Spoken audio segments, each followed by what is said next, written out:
innovators are people too, and there's a talent dimension to all of this. And when you read the stories about people who've created transformational innovation, whether it's as a startup or in a company, it takes a special kind of person to want to take the risk, to want to be able to do that. How do your companies approach the notion of both attracting and retaining those kinds of people?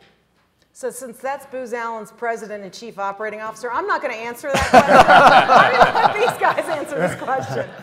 Talent.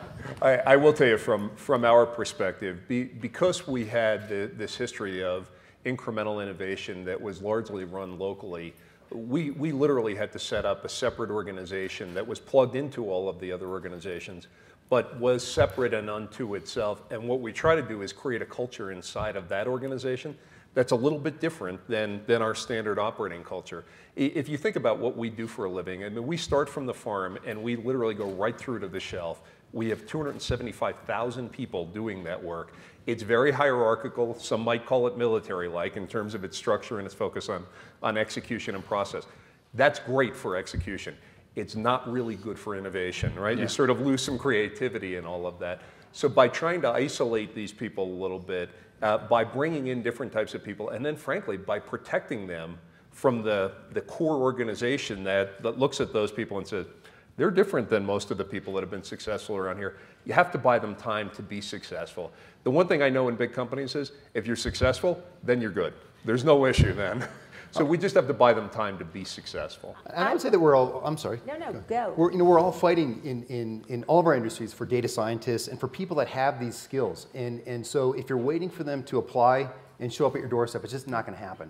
You have to get out. I make it mandatory that all of my direct reports, we target certain schools and we make sure that we're there. And when we get these kids either working for us during the summertime or coming through a rotation, we give them the coolest projects to work on. So an example of what we did 2 summers ago is that all the interns that came in, we had them working on data analytics. So understanding that if somebody in social media says, if my car is sick, well, if you're older than 30, that's probably a bad thing. If you're younger than 30, it's probably a good thing.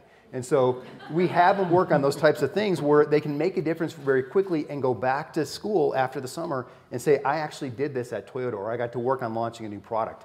It's very important that when you're trying to get this type of talent, you give them the great projects to work on, and you don't take the young people and set them off to the side and say, okay, you have to sit there for a couple years before you get the good stuff. I was just going to say, we do have a very rigorous hiring process. We call it the bar raising process. But once they get into Amazon, they are really, the world is an open book for them. I tell my team, all of them have to have 3 jobs. They are doing crazy fun stuff. It's tough, but it's exciting. And they are given really challenging and amazing world-changing projects to work on. And I don't know if you've ever been on a Navy carrier. I know Karen has. A Navy carrier that's battle ready. When you go out there, everyone has a job, and they're all doing it, and they're moving in conjunction with it. It's amazing. And I think of us sometimes like a Navy carrier. Everybody is out there, and they're on go, and they know what they're doing, yet they're innovating and really driving. And it's really fun. It's exciting because you see them really growing in their job, which is a fun aspect, I think, of being at Amazon. And the average age of all those people running the carrier is probably less than 25.